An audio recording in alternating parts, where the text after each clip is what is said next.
हित राशेश्वरी शरण जी, बड़ा रासमंडल। महाराज जी, हम आपके बताए हुए मार्ग पर चल रहे हैं, परंतु कभी कभी भजन नहीं होता तो मन बहुत उदास हो जाता है। महाराज जी उस क्या करें? समय जिस समय भजन नहीं होता है, ये कभी कभी होता है। ध्रुवदास जी कहते हैं, कबहू तो थोरो भजन, कबहू होत विशाल, मन को धीरज छुटे नहीं, गहे न दूजी चाल। उपासक ध्यान दे, कभी कभी भजन में मन बहुत लगता है और कभी कभी नहीं लगता है, क्योंकि पूर्वाभ्यास इसका विषयों में रहा है। उस समय होश में रहे।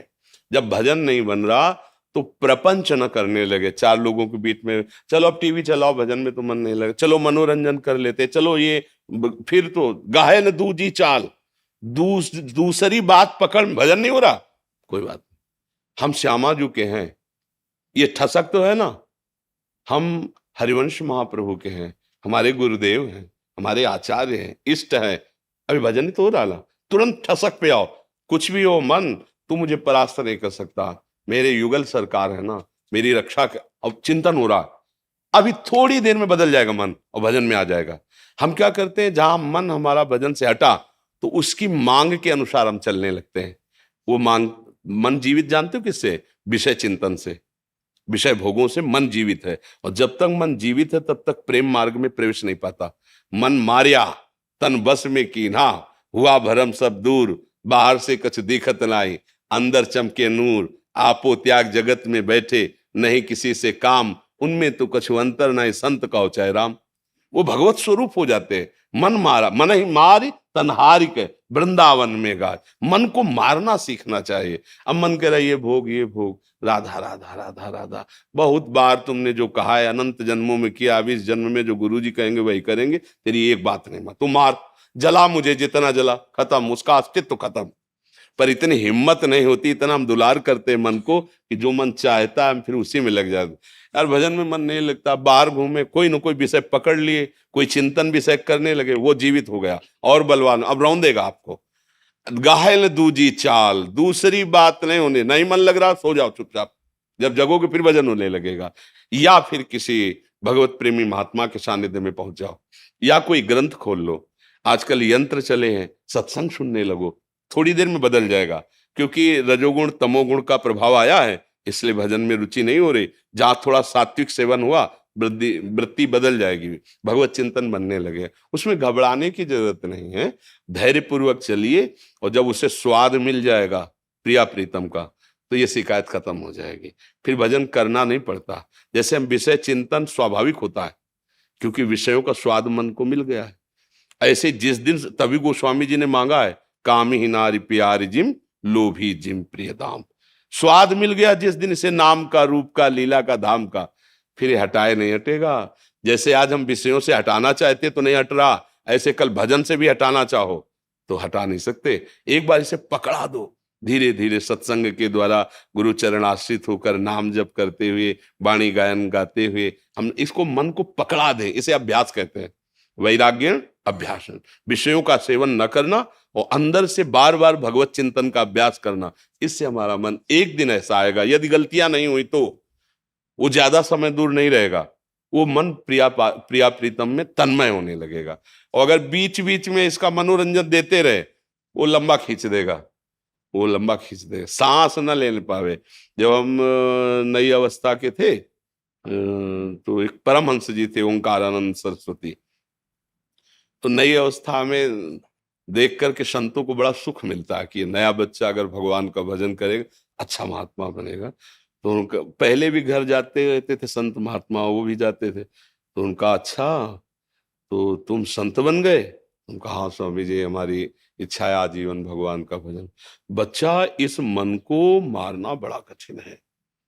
जैसे काले सर्प को अगर बंदर पकड़ ले तो उसका फना पकड़ के वो ऐसे पेड़ में रगड़ता है, फिर कान में देखता है, सू सू तो नहीं हो रहा, फिर रगड़ता है, मरने पर भी रगड़ता है।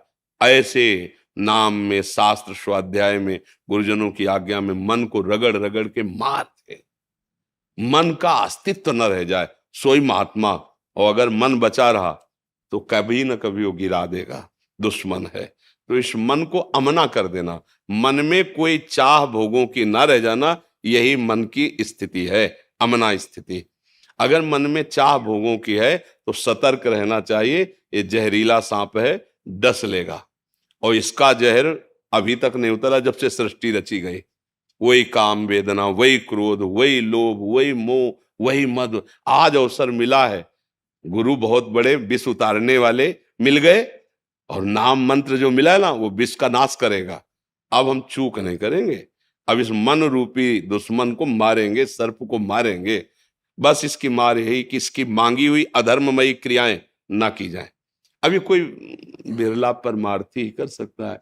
विषयी पुरुष तो कहे भाई आज होटल में चलते खाते हैं, वो तो मन को दुलार करने में परेशान है। लेकिन साधु क्या करता है? मन को मारता है। जो मन को मारता है वही महात्मा कहा जाता है। एक दिन वही भगवत प्रेम को प्राप्त होता है। अंजू गुप्ता जी, रोहतक हर गुरुदेव, आपके चरणों में कोटि कोटि प्रणाम। महाराज जी, प्रीति की रीति रंगीलो ही जाने। गुरुदेव, हम तुझ जीव कैसे जाने कि श्री जी से हम प्रीत कर रहे हैं या बस संसारिक व्यवहार कर रहे हैं? अभी सुना था, क्या कहा था? बूंद तभी तक वो बूंद है जब तक समुद्र में नहीं जाते। समुद्र की ही बूंद है, जब बूंद समुद्र में गिर गई तो फिर ये शब्द नहीं लगता, वो समुद्र ही है। तस्मिन् तज्जने भेदा भावात। प्रभु और प्रभु के चिंतन में डूबे हुए महापुरुषों में अभेद स्थिति हो जाती है। ब्रह्मविद ब्रह्मवि भवति। जो उस परम तत्व के चिंतन में तन्मय होकर उसका अनुभव कर लेता है, वो ब्रह्म स्वरूप ही हो जाता है। हम तुच्छ के नहीं हैं, हम महान के अंश हैं। हाँ, हमारी आसक्ति तुच्छ विषयों में हो गई, इसलिए हम अपने को तुच्छ संबोधन करते हैं। जैसे गरीब आदमी रिक्शा चलाता, उसे बोलो रिक्शा, खड़ा हो जाएगा। वो रिक्शा थोड़ी है। इसके कुछ दिन बाद पैसा कमा के वो टैक्सी खरीद ले, अब उसे रिक्शा बोलो, नहीं खड़ा होगा। अब हम उसका टैक्सी में स्थित हो गया, ए टैक्सी, वो खड़ा हो जाएगा। उससे पूछो, पहले तो रिक्शा कहने से खड़े होते थे, वो बोले नहीं, अब टैक्सी ले ली। शरीराभिमानी जीव विषय भोगों में महत्व बुद्धि करने के कारण अपने जो आराध्य देव अंशी हैं प्रभु से विमुख हो गया है। इसीलिए ये बात आती कि कहाँ प्रभु और कहाँ हम। अरे जहां प्रभु वहीं हम। आप क्या समझते हो? हमारी सत्ता ही नहीं है, उनके बिना हमारी सत्ता। जैसे हम कहीं भी पैर रखे पृथ्वी पे ही रख रहे हैं, पृथ्वी तत्व पे ही रखेंगे, ऐसे हम कहीं भी हों।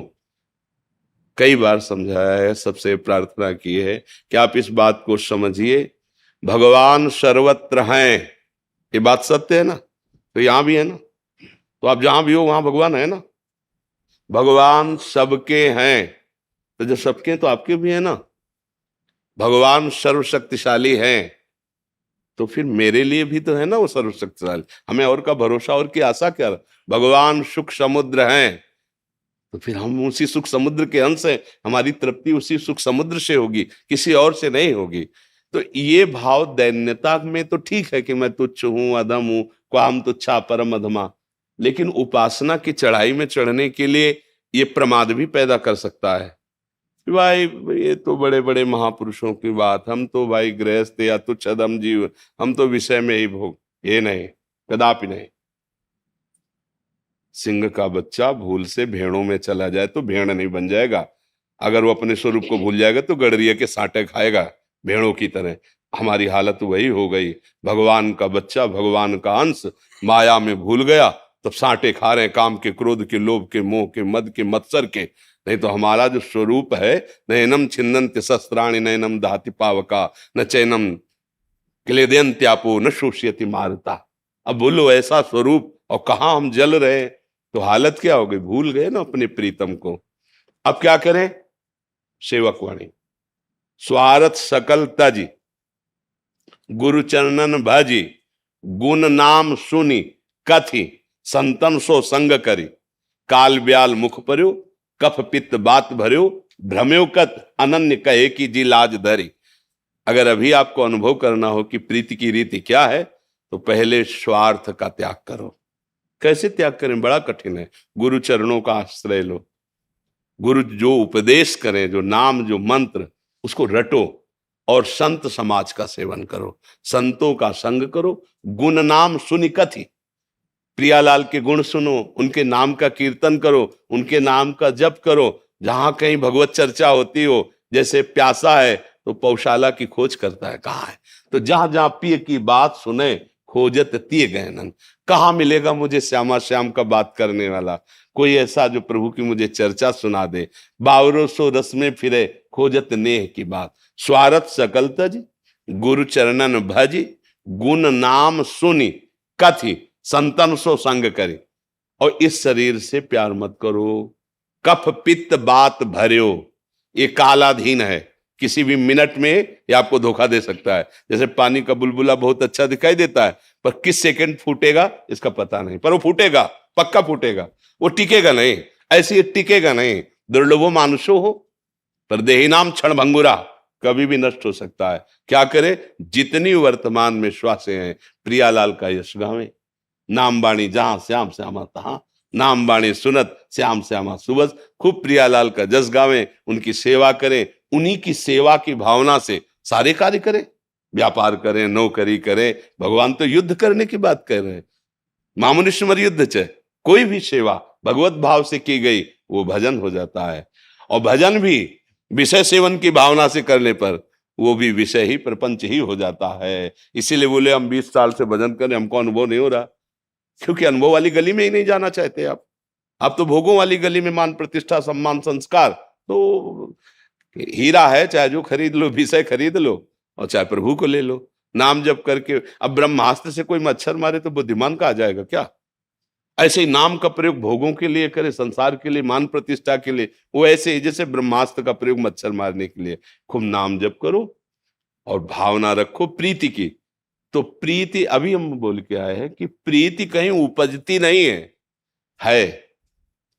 गोस्वामी तुलसीदास जी कह रहे हैं कि सबकी ममता ताग बटोरी, मम पद मन बांध बरडोरी। भगवान के श्रीमुख की बात कह रहे हैं। किनकी ममता? बोले जो जननी जनक बंद सुतदारा, तनु धन धाम स्वर्ग परिवारा। वही अपने यहाँ वाणी जी में कह रहे रसिक महापुरुष, मात तात सुतदार देह में मति अर्जय मति मंदा, हित किशोर को है चकोर तो लखी वृंदावन चंदा। उसी ममता को समेट के प्रभु के चरणों में रख दो, अनुराग हो गया, वही प्रेम हो जाएगा। अब हमारा प्रेम बिखर गया संसार में तो वही कहा जाता है मोह, आसक्ति, राग, और उसी को समेट लो और प्रभु के चरणों में तो अनुराग, कहीं नया उत्पन्न नहीं होता है। उतने ही प्रेम में रीझे जाते हैं प्रभु। जितना हम प्यार संसार में फैलाए उसे समेट के प्रभु की तरफ करें, अभी अंदर की बातें हट जाएगी। देखो बड़े बड़े भक्तजन जो कहते हैं ना कि कहाँ मैं कामी नीच पामर, ऐसे शब्द सुने जाते बड़े बड़े माँ, जैसे सूरदास जी कह रहे हैं मौसम कौन कुटिल खल कामी, जिन मुँह को तन दियो ताको न भजन कियो ऐसो नोन हरामी। अपने लिए कह रहे हैं। जैसे अगाध समुद्र है और सीप है, अब सीप में समुद्र कैसे समाये? ऐसे महापुरुष जन जब भगवान के प्रेम रस का अनुभव करते हैं तो उनको अपना स्वरूप क्या लगता है? सीप जैसा। और प्रभु कैसे? अगाध समुद्र। तब ये दैन्यता के भाव हैं प्रेम में। अपने लोग क्या करते हैं? इन दैन्यता के भावों को बोल करके विषय सेवन की गली साफ कर लेते हैं। भाई हम तो नीच है, पामर है, अधम है, भजन तो हमारा नहीं है, तो बड़े बड़े संतों का काम। ऐसा नहीं, संत कोई अलग धातु के नहीं बने हुए हैं, अलग पैदा नहीं हुए हैं। जैसे आप पैदा हुए हैं, जिस पांच भौतिक शरीर के आप है वैसे ही हुए हैं। हाँ, वो भगवान का आश्रय लेकर गुरु भगवान का भजन में लगे तो आनंद सिंधु भगवान में, प्रियालाल में तन्मय हो गए। आप शरीर लेकर माया में लगे तो चिंता, शोक, नाना प्रकार के दुख, जन्म मरण, इनका भय सता रहा है। और प्रभु की शरण में हो गए तो निर्भय हो गए। बात एक ही है, अंतर नहीं है। आपका चिंतन गलत हो गया, बस इसलिए आप अपने को समझ रहे भाई वो तो महान है, हम तो लघु हैं। नहीं नहीं, एक ही ढांचे से, एक ही माटी से बने हुए सब है खिलौने। एक ही तत्व प्रकाशित कर रहा है, कोई दूसरा नहीं है कि हम में दूसरा आप में दूसरा। नहीं नहीं, एक ही प्रकाश है। हाँ, हमारा चिंतन गलत हो गया। हम गलत चिंतन, गलत क्रियाओं के कारण उस वस्तु को नहीं समझ पा रहे, इसलिए हम कह देते कि भाई हम तुच्छ प्राणी का उस प्रेम को प्राप्त करें। चाहे प्रेम हो, चाहे ज्ञान हो, चाहे कोई भी वस्तु हो, हमारे लिए है। हम प्रभु के बच्चे हैं, प्रभु के अंश हैं। पर हम चाह तो कभी ज्ञान की, प्रेम की करते ही नहीं। हम तो भोगों की चाह करते हैं, संसार के। मान तो मालिक बड़ा कृपालु है, जो इच्छा करी हो मन माही, हरि प्रसाद कुछ दुर्लभ में मिल रहा है। अब आप एक दूसरे को कोसो कि भाई वो तो ज्ञानी है, हम ज्ञानी। तो आपने ज्ञान मांगा कब? चाहा कब? आपने प्रभु से प्यार किया कब? बोले प्रभु कहाँ है, कैसे है, दर्शन नहीं देते, कहे ऐसे कैसे कैसे प्यार हो जाएगा? नहीं, ऐसी बात नहीं। आप गुरुजनों के वचन मान के देखो, साधना करके उपासना, आपको अनुभव में आने लगेगा। प्रभु दूर नहीं है, वो हमारे हृदय में, वो प्रतिपल हमें प्यार कर रहे हैं। ऐसा ना हो तो आज थोड़ी बाबागिरी हुई, आज से हुई क्या? अरे जब से सृष्टि रची गई तब से ऋषि मुनि ब्रह्म, पहले सनक सनंदन सनातन सनत कुमार ही प्रकट हुए, सबसे पहले महात्मा ही प्रकट हुए हैं। सनक सनंदन सनातन सनत कुमार, और अनुभव तब से चला आ रहा है, तो झूठा थोड़ी है। मन को मारकर प्रभु में लगाना सबसे कठिन बात है। आपको मनाया चाट पा ले, चाट पा लिया, आपको मनाया भोग भोग ले, भोग लिया। आप क्या जानो मन की मार किसे कहते हैं? उनसे पूछो जिनका मन विषयों की तरफ आकर्षित हो रहा है और उसे दबाकर राधा राधा राधा राधा, वो आग पैदा कर रहा है। उस आग में जो जल रहा है तभी वो चमक रहा है, तभी वो महान बना है। जो तपा नहीं, वो पानी रखने लायक मटकी नहीं होती, डालोगे थोड़ी फैल जाएगी।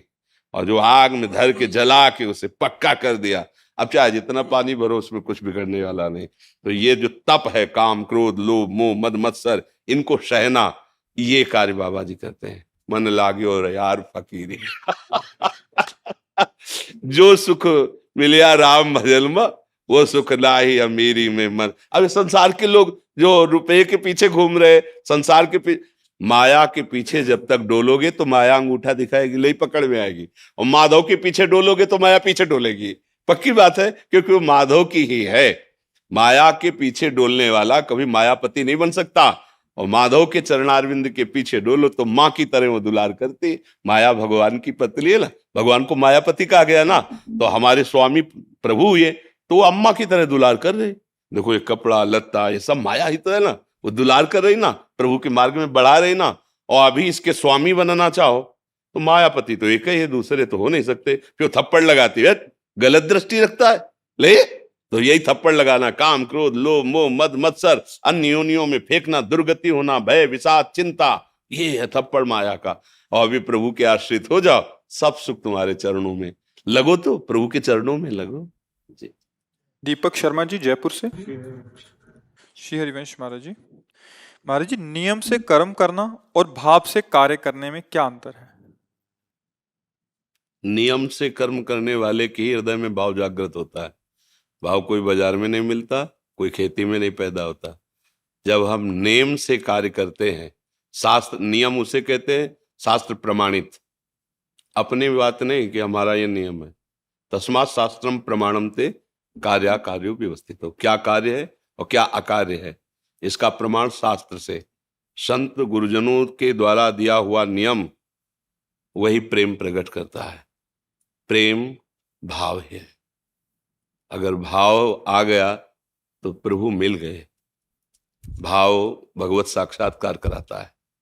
देखो ना, दास्य भाव, सख्य भाव, ये भाव ही तो है ना। सहचरी भाव, गोपी भाव, वात्सल्य भाव, ये भाव ही तो है ना। मतलब भाव उपासना का फल है। पर हमारा नेम वो शास्त्र सम्मत होना चाहिए, गुरु प्रदत्त होना चाहिए। जो भी व्यवहार कर रहे हो वो शास्त्र सम्मत होना चाहिए। वो नेम भाव प्रकट कर देगा। फिर जब भाव आ जाता है तो नेम का अस्तित्व नहीं रहता, वो नेम भाव में समा जाता है। पर बिना नेम के भाव प्रकट भी नहीं होता। नहीं तो जो भी नियम लो, शास्त्र सम्मत, गुरुजनों से प्रेरित, और किसी भी स्थिति में उसे तोड़ा ना जाए, फिर वो भाव प्रकट कर दे। और जब भाव आ जाता है तो जैसे बाढ़ आ जाती है ना, फिर उसके लिए कोई कानून नहीं। बाढ़ के लिए कोई जो सरिता सावन जल उमगत सन्मुख सिंधु सिधार है। अब उसको कोई रोक नहीं सकता। वो हर बांध को तोड़ करके समुद्र से मिलने के लिए जा रही। नदी जब सावन में बाढ़ आती है तब वो कोई मर्यादा किसी की नहीं रखती, बांध की मेड़ की सब फोड़ के जा प्रीतम के मिलने के लिए भाग पड़ती समुद्र में जाने के लिए। ऐसे ही जब भाव प्रकट होता है तब सारे नेम पूर्ण हो गए, क्योंकि उनकी भाव तक ही, जैसे नाव की आवश्यकता नदी तक ही होती है, ऐसे नेम की आवश्यकता भाव तक होती है। अब भाव में आ गया, अब वो दूसरी दशा, अब उसके ऊपर नियम नहीं लगाया जा सकता। अब उसके ऊपर नियम की जांच नहीं की जा सकती कि इसका ये नियम है, ऐसा करना चाहिए ऐसा। जैसे कर्माबाई को भाव की प्राप्ति हो गई, अब वो विचार कर रहे हैं कि लालजू को, जगन्नाथ जी को तो शयन करा दिया जाता, रात्रि में भूखे रहते होंगे, सुबह तड़के भूख लगती होगी, तो 3 बजे कौन भोग लगाता होगा? तो 3 बजे हम बुलाते हैं भोग के लिए। उठी, सीधे खिचड़ी अमनिया की बनाई और बुलाया, आ गए ठाकुर जी, गोद में बैठा के पवा रहे। ये भाव है। अब एक दिन एक संत ने देख लिया कि वो सूर्योदय के बाद स्नान करने, तो उनका, बाई जी हमने तो सुना है बहुत भगत हो, ये स्नान का टाइम है। तो उन्होंने अपने भाव की बात बता दी संत ने। अब वो नियम वाले थे, तो उनका, ये तो बहुत बड़ा अपराध कर रहे हैं आप, बिना शौच स्नान किए पवित्र हुए ठाकुर जी को भोग बना पवा, ये तो अपराध है, नियम में है अपराध, ऐसा नहीं कर सकते। अब वो भाव को प्राप्त है, उनको तो पता नहीं। अब दूसरे दिन स्नान आदि प्रक्रिया जो नियम है, अब वो इधर ठाकुर जी को बुलाया, एक कवल ऐसे पाप है तले को, वहां पर्दा जगन्नाथ जी का जो खुला, तो वहां पहुंच गए, तो खिचड़ी लगी हुई थी मुख में। तो पार्षदों ने कहा, जय जय, भोग तो अभी पधराया नहीं। तब ठाकुर जी स्वयं बोले कि कर्माबाई से बोल दो जा करके कि ये नियम के चक्कर में न पड़े, उनका जो भाव है वो मुझे प्यार है, नेम का फल भाव है। अब पीछे मत लौटो, आगे बढ़ो, तुम जैसे हमें पवाती हो वैसे ही पवाओ, हमें उस समय तुम्हारे स्नान की आवश्यकता नहीं, क्योंकि पवित्रता ही तो चाहिए ना, और भाव पवित्र हो गया तो सबसे बड़ी बात यह है। आप समझ पा रहे हैं? पहला स्टेप नियम, हाँ, फिर सेकंड स्टेप। हाँ, और वो नियम बड़ी दृढ़ता पूर्वक, वो नियम ऐसा ना हो कि आज हमें अमुक जगह जाना है, आज तो नहीं हो पाएगा, ऐसा जो नियम है उसे प्राणपण से निभाना, फिर प्रेम प्रकट हो जाता है। श्री हरिवंश महाराज जी, महाराज जी श्री जी की अपार कृपा से 5 वर्ष से बरसाना वास हो रहा है। महाराज जी नाम जप का प्रयास है किंतु निरंतरता नहीं आ पा रही। महाराज जी कृपया मार्गदर्शन करें। हाँ, तो ये तो भाव आ ही गया होगा, आप प्रिया प्रीतम की उपासना के मार्ग में है, तिलकाचार्यों द्वारा प्रदत्त है। तो जब किसी को शिष्य बनाया जाता है तो उसको ये बताया जाता है कि आज से आप प्रिया प्रीतम के हैं, आज से आपका नया जीवन है। तो ये बात हमें सबसे पहले गुरु मंत्र की तरह स्वीकार करनी है कि आज से हम गुरु जी के वचनों के अनुसार प्रिया प्रीतम के हो गए। वो किसी साधना से नहीं, गुरु जी ने कहा है कि आप प्रिया प्रीतम के हो गए। अब इसमें हमने कोई साधना नहीं की, मानी बात। अब इस मान्यता को हम कभी नहीं मिटने देंगे, चाहे नरक में खड़े हों, हो सकता है हमारी हालत खराब हो जाए, पर ये बात हम कभी नहीं भूलेंगे कि हमारे प्रिया प्रीतम, गुरु जी ने कहा था आज से तुम प्रिया प्रीतम के हो, तुम्हारे पूरे जीवन का अधिकार श्यामा श्याम को। अगर हमारा भजन नहीं हो रहा और हमारी ये ठसक है तो भजन हो रहा है कि नहीं हो रहा? अखंड क्रियाएं नहीं हो सकती, समझना, बराबर 24 घंटे माला नहीं चला सकते, ये क्रिया है। अखंड स्मृति होती है, अखंड क्रिया नहीं होती। कोई अखंड क्रिया होगी? कोई भी क्रिया बराबर अखंड नहीं, क्योंकि क्रिया हो प्रारंभ की जाती है, उसका अंत होता है। स्मृति, जैसे मैं हूं, भले उसमें तुम्हारी भूल हो गई, आपको मैं शरीर में भान होने लगा, लेकिन मैं हूं, इसकी कभी स्मृति नहीं छूटती। सो गए तो मैं अच्छा सोया, स्वप्न में तो मैं स्वप्न में हूं, जागृत में तो मैं हूं, यह है स्मृति। मैं हूं, इसकी विस्मृति नहीं हो सकती। देख लो, चाहे जिस क्रिया में जाओ, मैं ये कर रहा हूं, मैं खा रहा हूं, मैं सूंघ रहा हूं, मैं सो रहा हूं, मैं जग रहा हूं, मैं स्वप्न, मैं हूं, इसे कहते हैं स्मृति। अब मैं क्या हूं, इसे कहते हैं ज्ञान। अगर आपको ये ज्ञान हो जाए कि मैं प्रिया प्रीतम का हूं, ये शरीर प्रिया प्रीतम के भजन के लिए मिला है, दूसरों की सेवा के लिए मिला है, धर्माचरण करने, मैं शरीर थोड़ी हूं, नहीं पहले तुम्हारे पास था, नहीं आगे रहेगा, बीच में कुछ समय के लिए मिला है, फिर छूट जाएगा। अगर आप भजन कर लेंगे तो अपने अंशी प्रभु को प्राप्त हो जाएंगे, नहीं किया तो फिर दूसरा शरीर मिल जाएगा। मतलब ये आप नहीं है, आप इसके जानने वाले हैं, नहीं, आप ये थोड़ी है, ये आपको नहीं जान रहा, आप इसको जान रहे हैं, और आप अपने को भूल गए और इसी को अपना मान लिया, ये घाटा हो गया। भजन अखंड स्मृति में होता है, क्रियाओं में नहीं होता। देख लो, आप समझो, होता है ना। आप 24 घंटा माला चला सकते हो, चाहे जितने अभ्यासी हो, शौच में थोड़ी माला चलाओगे, लघुशंका में थोड़ी चलाओगे। कभी दैववशात हाथ टूट गया तो हमारा तो भजन ही छूट जाएगा। क्रियाएं प्रारंभ और अंत वाली होती है, और स्मृति, इसी से भगवत प्राप्ति होती है। हम प्रभु के हैं, श्यामा श्याम के हैं, ये पक्की बात बैठा लो। तो जब भजन नहीं हो रहा है तो उस समय भी हो रहा है, क्योंकि हम प्रिया प्रीतम के हैं। जब आपका मन अच्छा ना हो, गंदे विचार कर रहा हो, तो आपको तुरंत ये बात याद आनी चाहिए, मैं प्रिया प्रीतम का हूं। ए माया, तू अब मुझे परास्त नहीं कर पाएगी। अय मन, अब तू मुझे गिरा नहीं सकता। मैं प्रिया प्रीत, अब ये भजन ही तो हो रहा है।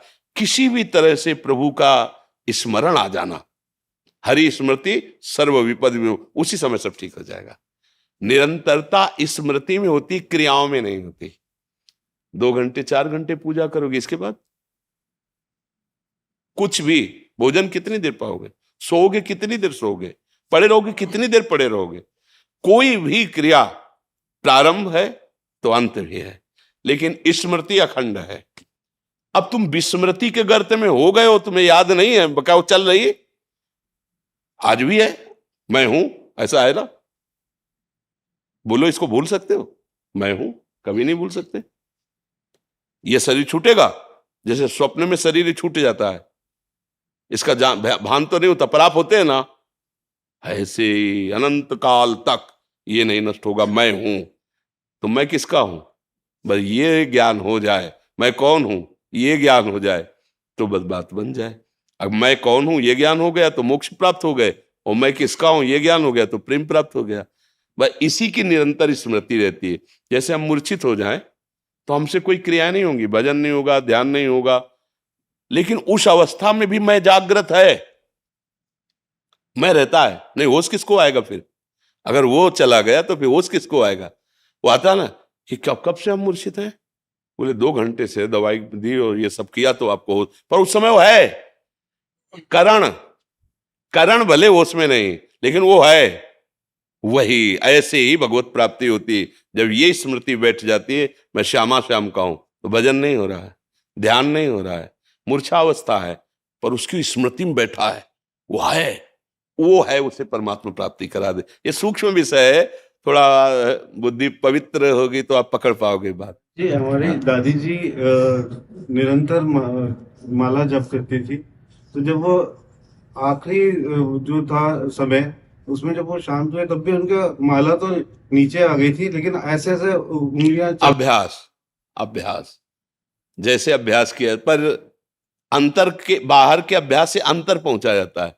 वो अंतर का अभ्यास दृढ़ हो गया तो बाहर तो जो संस्कार है, जो क्रियाएं तो हो रही, उसका कोई तात्पर्य नहीं, बात अंदर की है। अगर अंदर का अभ्यास निरंतरता स्मृति का बन गया, और ये होती है स्मृति, मैं प्रिया प्रीतम की हूं, मैं श्यामा श्याम की हूं, ये बैठ जाए अंदर। बस अभी जवान से हम कह रहे हैं, लेकिन हमारी पत्नी, हमारा पुत्र, हमारा परिवार, हमारी धन संपत्ति, मैं पुरुष, ये सब बैठा हुआ है मैं में, इसीलिए वो आनंद का अनुभव नहीं हो रहा। धीरे से, कृपा से ये धीरे धीरे मैं बदले तो बस बात बन जाएगी। दीप नारायण सिंह जी। राधा राधा। राधे राधे महाराज जी, चरण स्पर्श। महाराज जी, मैं हाल में ही भारतीय वायुसेना से सेवानिवृत्त हुआ हूँ। मेरे वृद्ध माता पिताजी गांव में रहते हैं और मैं अभी बेंगलोर में रहता हूँ। मेरे माता पिताजी चाहते हैं कि मैं अब गांव में ही उनके पास रहूं, उनकी सेवा करूं। गुरुजी, मेरी भी यही इच्छा है, परंतु अपने बच्चों की शिक्षा के बारे में सोचता हूं तो धर्म संकट में पड़ जाता हूं। मेरे माता पिता किसी भी हालत में, उनको बंगलोर बुलाइए, तो आप फिर, आपका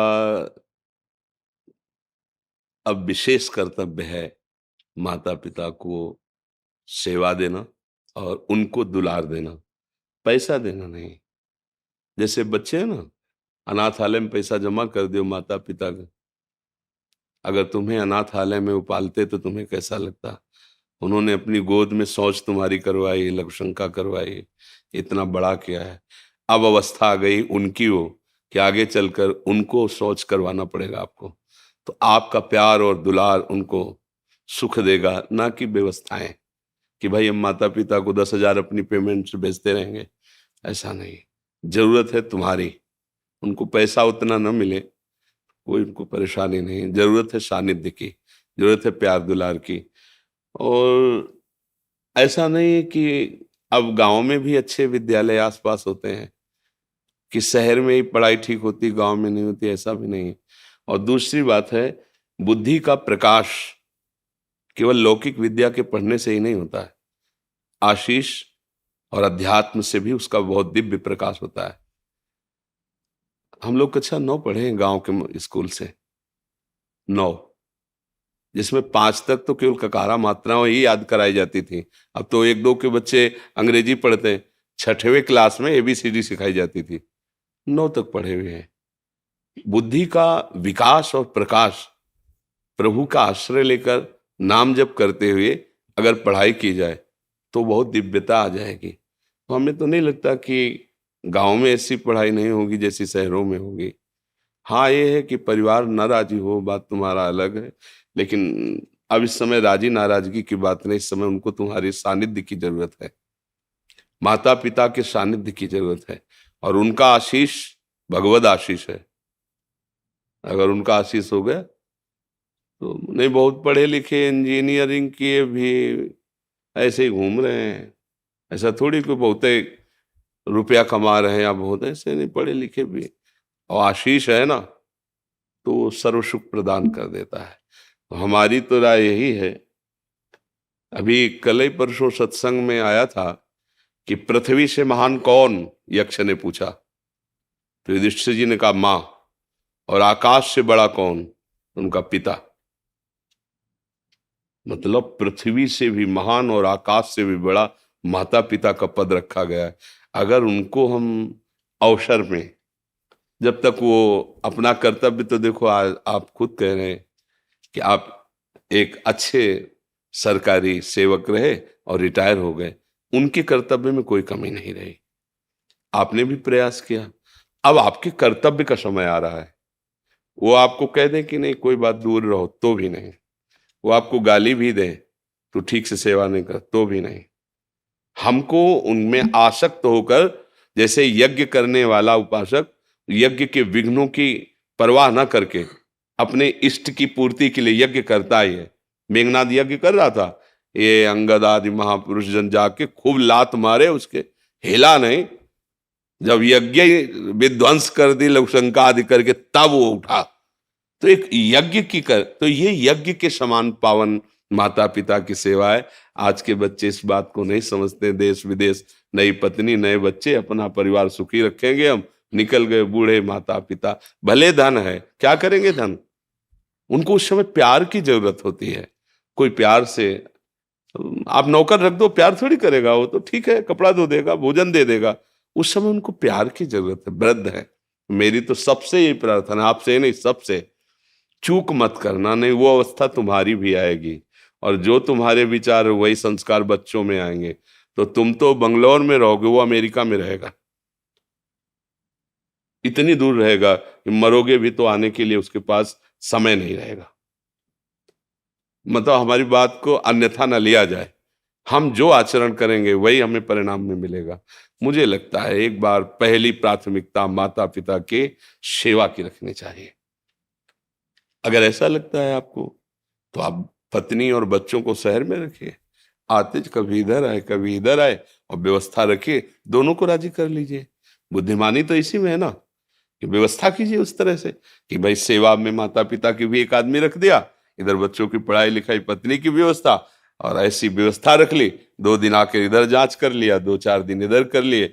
नहीं तो मुझे लगता है कि भगवद आश्रित होकर अब तो हर जगह विद्या अध्ययन बहुत उच्च कोटि का।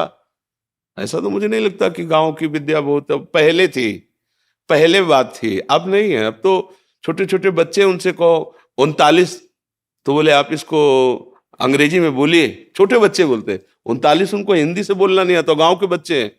हाँ, उनको बोलना पड़ेगा 39, बोले आप समझ गए। ऐसा तो मतलब पढ़ाई हो रही है, तो उत्तम बातें हैं हमारी तरफ से, क्योंकि हम जहाँ हैं ये अध्यात्म मार्ग है। माता पिता के आशीर्वाद से सब कुछ हो सकता है। अगर उनका भाव बिगड़ गया तो अब फिर दोबारा मां नहीं मिलती। आज वो वृद्ध हो गए, अब उनकी सेवा के लिए कोई है नहीं, और हम अपनी और अपने संतान की उन्नति का सोचे तो उनका क्या होगा। कई ऐसे माता पिता दुख भरे मिले हुए हैं, माना है कि उनके बच्चों ने लाख रुपए जमा कर दिए वृद्धाश्रम में, अनाथालय में। नहीं नहीं भाई, अनाथालय की जरूरत नहीं। तुम उनके पुत्र हो, अनाथ कैसे?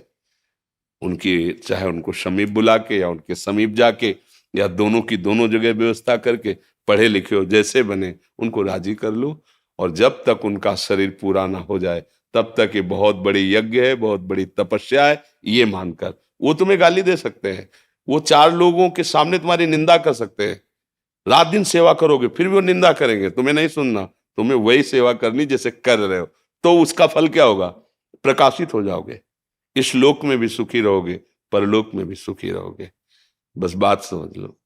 हाँ, अगर समझ आ जाएगी तो, नहीं तो फिर ये तो बाबा जी हैं, हम तो सलाह दे देते हैं, मान लो तो मान लो, ना मान लो तो फिर अपने ऊपर थोड़ा सोचो, कल वही दशा आएगी। और तुम जिनको लाडले की, जिसकी उन्नति की चाह करते हो, ऐसी उन्नति के सोपान पर चढ़ जाएंगे तो विदेश में रहेंगे। बोले इस समय अमेरिका में है लड़का, अब तुम परेशान हो, पानी देने वाला कोई नहीं, सूचना भी जाएगी कि पधार रहे हो तो जलने के बाद ही आ सकते हैं, क्योंकि तुरंत पास थोड़ी है कि गांव के हैं, इस गांव से उस गांव में आ गए। वो मालिक देख रहा है, एक एक वृत्ति देख रहा है। धन और लौकिक उन्नति तभी सुख देती है जब उसके साथ आशीष हो, बड़े बुजुर्गों का आशीर्वाद हो। तो कम पैसा भी होगा ना तो तुम चौड़ी छाती आनंदित करके घूमोगे, और उनकी डाह, उनकी जलन, वो फिर दुख। आज हमारा समाज इस बात को नहीं समझ पा रहा है। बूढ़े माता पिता का सम्मान करना भूल गए। एक परिचय के थे तो ऑफिसर थे, तो उनके पिताजी गांव के थे, अंगूछा डाले और ऐसे कांच लगाए और गए वहां। पहले तो घुसने ही नहीं दिया, तो उनका ले जो तुम्हारे सर हैं उनके हम बाप हैं, तो हाँ रास्ता जब गए तो वो कुर्सी से नहीं उठे। तो उन्होंने देखा उनका, अब पिता तो पिता ही ला देखा, तो उनका हम तो मिलने आए थे आपसे, बात की, वो वापस हो गए।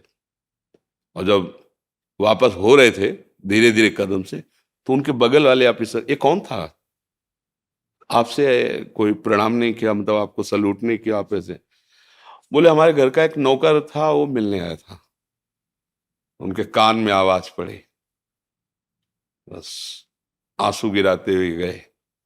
और जब मिले हमसे तब बताया कि कह रहा था अपने ऑफिसरों के सामने कि हमारे घर का नौकर है। बोले पढ़ाया लिखाया, मेहनत करके उसको उस पद में पहुंचाया, और वो हम ही को कह रहा था कि ये नौकर है, उठ के पैर भी नहीं छुआ था। उनका कल्याण की तो बात जाने दो, कभी शांति और चैन से सो नहीं पाएगा, क्योंकि औरों का साप चाहे विलंब से लगे, जिसने पाला है वो माता पिता, नौकर अरे उठ के छूते तो उनका हृदय भारी हो जाता है कि पढ़ाया लिखा है ना, देखो मेरा लड़का सभा में अफसरों के सामने पैर छू रहा। ये एक काशी भेजा बेटे को पढ़ाने के लिए, थोड़ा मेहनत करके, किसानी से, ब्राह्मण परिवार का था, विद्वान बने हमारा पुत्र, अच्छा, और 10 वर्ष यहां से पैसे भेजते, 10 वर्ष बाद आए तो पिता तो किसान आदमी, अब उनको पंडितों के बीच में पिता ने बहुत सूक्ष्मता से देखा, जैसे देखो प्रणाम की एक मुद्रा, पेट में हाथ लगाया ना, वैसे देखा प्रणाम कर, पेट ने चरण में हाथ लगाया जाते, नहीं देखा ऐसे तो ऐसे ही वो समझ गया। तो उनका बेटा पढ़े? बोले हाँ पढ़े। बोले लेकिन पढ़ाई का जो फल है वो तो दिखाई नहीं दे रहा मुझे। विद्या विनयम ददाति, विद्वान पुरुष विनम्र होता है, विद्या नम्रता प्रदान करती है। तुम्हारे अंदर अभी वो विद्या नहीं है जिसको पढ़ाने के लिए भेजा था, वो विद्या तुम्हारे अंदर नहीं। तो उनका आप जांच लीजिए, आप हमसे जो प्रश्न चाहे वो प्रश्न कर सकते हैं, जैसा चाहे आप। हम बोले अपने गुरुजी से पूछना जाकर के, एक बार काशी जाओ, पैसा हम फिर देते हैं, कि पिताजी ने कहा है कि तुम्हें वो विद्या प्राप्त नहीं जिस विद्या के लिए हमने काशी भेजा था। आज हम लोग बहुत पढ़े लिखे ग्रेजुएट हो रहे हैं, लेकिन वो विद्या धूर्तता ला रही है। नहीं दे, कठोर शब्दों से माता पिता को उत्तर दे देना, तुम क्या जानो पुराने जमाने के, हमारी आधुनिकता की नई समाज ऐसा, जो प्रातः काल उठ के रघुनाथा, मात पिता गुरु नावई माथा, जो स्वयं भगवान है वो अपने माता। और आज हम ग्रेजुएट हो रहे हैं, उनके चरण छूने में सब चाहते हैं, अगर वो बीमार हो जाएंगे तो उनकी सोच फेंकने में सब चाहेंगे, और उन्होंने वर्षों हमें गोद में लगाया है लघु शंका की। मुझे लगता है ये पढ़ाई लिखाई संपत्ति ये चैन नहीं दे पाएगी अगर बुजुर्गों की छाती जली और उनको लगा कि, तो मेरी प्रार्थना सबसे है, आपको ही निमित्त बनाकर उपदेश दे रहे हैं सबको कि भाई मेरी बात मान लेना, जीवन भर पछतावे से मुक्त नहीं हो पाओगे अगर अपने माता पिता को इस स्थिति में छोड़ दिया। तो इसका तुम कुछ भी बन जाओ, जलोगे, रात दिन जलोगे। देख लेना, हमारे वचन याद कर लेना। और अगर वो ऐसे करके ऐसे कर देला तो नमक रोटी भी खाओगे, मस्त घूमोगे, कोई बाल बांका नहीं। माता पिता भगवान का स्वरूप होते, वो दुलार कर दे, आशीर्वाद दे देना कि हमारा बच्चा बहुत हमारी सेवा हो गया, वो भगवान बैठा अंदर देख रहा है। भगवान की प्राप्ति भी इसी से हो जाएगी, भगवान की भी प्राप्ति हो जाएगी। विठ्ठल भगवान इस बात का प्रमाण है। मुंडरीक जी अपने माता पिता की सेवा करते थे, भगवान का स्वयं आकर भगवान कहा कि हमारा साक्षात्कार कर लो, मैं भगवान हूं। आज भी बैठे हैं, जो विठ्ठल भगवान है ऐसा हम ऐसे।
जीवन में रखिए, बस नाम जब ज्यादा से ज्यादा करें। हाँ सारा नाम अपना हाँ, नाम ही जीवन का सार है।